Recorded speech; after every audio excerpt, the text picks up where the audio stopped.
Chers amis, bonjour. Je vous présente aujourd'hui notre 295e journal de bord. Jean-Marie Le Pen, bonjour. Bonjour. Alors, François Hollande rendait hommage ce 17 octobre aux Algériens morts lors de leur soulèvement du 17 octobre 1961. Comment avez-vous réagi? Écoutez, j'ai dit ce que je pensais de cette ignominie, car rendre hommage à des militants ennemis, car il s'agissait quand même d'une organisation terroriste qui était en guerre contre la France, même si les manifestants de Paris étaient pacifiques, ils ont d'ailleurs été traités non pas par des armes, mais par les armes des policiers, c'est-à-dire des bâtons, pour essayer de les disperser conformément à l'ordre qu'en avait donné le président de la République, le général de Gaulle, et le Premier ministre, M. Michel Debré.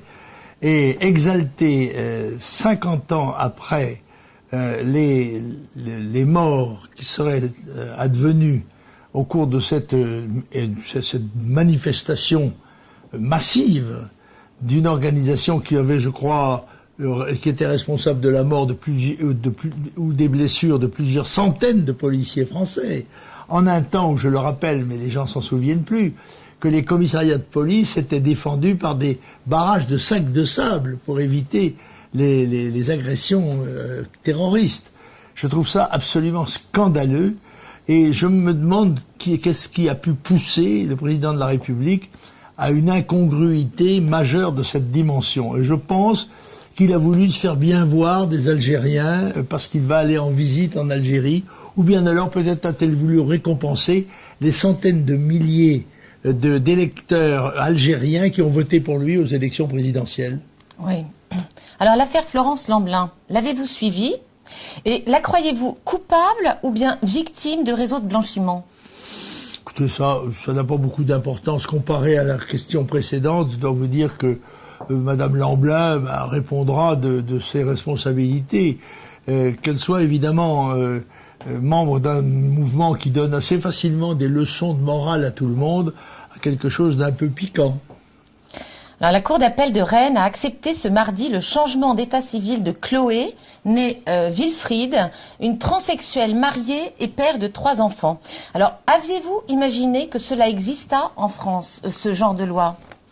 Écoutez, il a réussi la synthèse, et je pense que dans la famille, on doit l'appeler papa-maman, ou maman-papa. Oui, pourquoi pas? Il paraît qu'il est beaucoup mieux en homme qu'en femme. Non, en femme qu'en homme, je me souviens plus. Oui, je ne sais pas. Il est devenu femme, non? Oui. C'est ça. Oui. C'est Wilfried qui est devenu Chloé. Exactement. Il paraît qu'elle est beaucoup mieux en femme qu'en homme. D'accord, ça c'est envoyé. On se console avec ce qu'on peut. Alors, à l'occasion du procès de Houria Boutelja ce mardi, qui avait traité les Blancs de sous-chiens sur un plateau de télévision, l'avocate générale a demandé au tribunal la reconnaissance de la culpabilité de la jeune femme en évoquant le racisme anti-blanc. Assiste-t-on aujourd'hui à un changement des mentalités? Une lepénisation des esprits. Et que ça puisse gagner le parquet, et surtout le parquet féminin, c'est quelque chose d'extraordinaire. J'ai peur qu'il ne s'agisse là que d'une exception, malheureusement, car ça n'est pas l'attitude habituelle du parquet, dont je vous rappelle quand même qu'il y a très peu de temps, il m'a poursuivi, sous monsieur, bien sûr, le président de la République Sarkozy, monsieur Sarkozy, il m'a poursuivi pour une affiche des jeunes, qui était non à l'islamisme. Non à l'islamisme. Alors, ça a changé, oui. Écoutez, c'est la justice distributive. Jean-François Copé, de son côté, semble en découvrir l'existence. N'êtes-vous pas agacé par sa mauvaise foi, Jean-Marie Le Pen? Copé est en campagne électorale interne, campagne électorale nationale, c'est la même chose pour lui. L'essentiel, c'est de gagner des voix. Et alors, pour gagner des voix, il fait des promesses. Et on sait que les promesses, d'ailleurs, n'engagent que c'est à qui elles sont faites. Et là, comme son maître, monsieur Sarkozy, et il vient un petit peu sur les plates-bandes du Front National pour concurrencer son, comment s'appelle-t-il déjà, son adversaire Fillon. Ah oui, c'est ça, Fillon, oui. D'accord. Alors, dimanche soir dernier, sur France Inter, le ministre de l'Éducation nationale, Vincent Peillon, prônait la légalisation du cannabis sur le territoire français. Où va-t-on là maintenant, Jean-Marie Le Pen? Il faudrait demander ça à M. Peillon, qui s'est fait ramasser assez sèchement quand même, il faut le dire, par M. Ayrault et même par le président de la République. Par conséquent, il a été remis sur ses rails, mais on sait bien que c'est le fond de la pensée d'un certain nombre de socialistes 68ards qui pullulent, il faut bien le dire, dans cette organisation qui d'ailleurs symboliquement a mis à sa tête le créateur de SOS Racisme, comment s'appelle-t-il déjà? Harlem Désir. C'est ça, Harlem Désir. Jean-Baptiste Désir. Dit Harlem. Alors, le ministre de l'Intérieur, Manuel Valls, quant à lui, annonçait ce jeudi une simplification des tests imposés aux demandeurs de régularisation étrangers. Quel est son but? Écoutez, je crois qu'il se révèle de façon assez claire que le Parti socialiste, c'est le parti de l'étranger. Et que tout ce qui est étranger doit être favorisé. Alors que la France subit une véritable invasion, que le nombre des naturalisations a été aggravé, sauf dans la dernière année, par M. Sarkozy, puisque je crois qu'il a fait naturaliser 750 000 étrangers en 5 ans, eh bien, on veut augmenter encore la part des étrangers dans la société française, ce qui se comprend de la part de M. Valls, qui, avant l'âge de 20 ans, n'était pas français. Alors évidemment, il a une âme compréhensive à l'égard de ces, comment peut-on dire, pas des corps religionnaires, parce qu'ils n'ont pas la même religion que lui, mais enfin, s'il en a une, ce que je ne sais pas.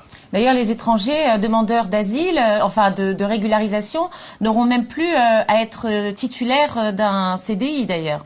Oui, d'accord. Ceci, ce sont des formalités qui étaient jusqu'à présent en principe exigées. Et bien maintenant, la porte est grande ouverte. Il n'y a plus aucun critère de sélection. Donc par conséquent, le gouvernement français fait savoir que tous les étrangers qui voudront bien nous faire l'honneur de demander la naturalisation, eh bien, seront naturalisés automatiquement. Tout ça, malheureusement, est en train de basculer dans l'irréversible, et c'est ce qu'il y a d'extrêmement dangereux. La plupart des gens ignorant que le problème démographique et le problème invasif, le problème de l'immigration, sont les problèmes clés de l'avenir français, que ça met en cause non seulement leur sécurité, leur liberté, mais même leur existence. Alors la Suisse, quant à elle, se prépare militairement à protéger ses frontières. 4 nouveaux bataillons ont été formés et sont d'ailleurs sur le point d'être déployés aux endroits frontaliers stratégiques. La Suisse est-elle parano ou prévoyante? Écoutez, c'est pas la première fois qu'on aura besoin des Suisses dans l'armée française, puisqu'il y a eu des Suisses, vous savez d'ailleurs quel a été leur sort tragique dans les débuts de la Révolution, puisqu'ils ont été pratiquement livrés au couteau des assassins. Mais la Suisse sait de quel côté sa tartine est beurrée, et elle a des réactions populaires beaucoup plus salvatrices que chez nous. Il faut dire que le système électoral, le système du référendum, qui est là-bas généralisé, n'est-ce pas, eh bien, permet au peuple d'exprimer ses sentiments et au gouvernement de mieux les comprendre. Alors que la Suisse pense qu'elle puisse être menacée au point de devoir créer de nouvelles unités militaires, c'est une démarche exactement inverse de celle des Français qui, eux, continuent de désarmer la France dans tous les domaines, aussi bien juridiques que militaires. Oui, justement. Alors, revenons à notre armée. 120 000 militaires français n'ont, à ce jour, pas reçu le paiement de leur solde. Ils ne sont donc pas une priorité aux yeux de l'État français? Écoutez, c'est difficile d'être soldat quand on n'a pas de solde. Alors, je crois que quand on n'a pas de solde à leur donner, on n'a plus de soldats à vous défendre. Alors, les soldats, l'armée française d'ailleurs en général, est victime d'une politique, si on peut appeler ça une politique de régression systématique qui la met désormais au-dessous du niveau opérationnel, ou en tous les cas à l'extrême limite du niveau opérationnel. C'est une inquiétude supplémentaire, mais quand l'élite du pays est volontairement antinationale, eh bien, il faut s'attendre à tout dans tous les domaines. Alors, les forces de l'ordre devront de nouveau porter une matricule, comme avant 1984, afin de faciliter leur repérage en cas de 10 contrôles d'identité abusifs. C'est une blague?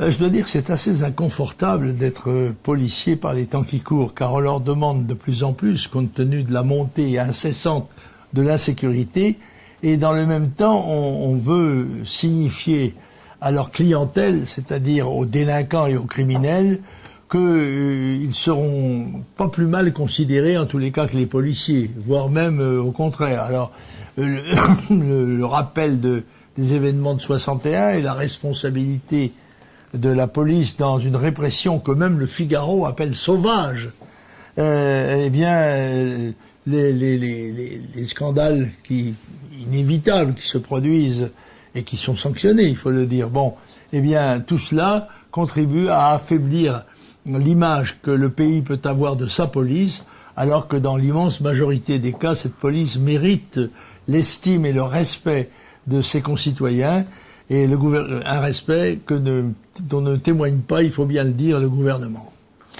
Alors, le pauvre con de la semaine, Jean-Marie Le Pen. Ah, ça a été très difficile pour le comité de la pauvre connerie, parce qu'il y avait vraiment compétition, et une compétition au plus haut niveau, puisqu'elle opposait le président de la République et le ministre de l'Intérieur.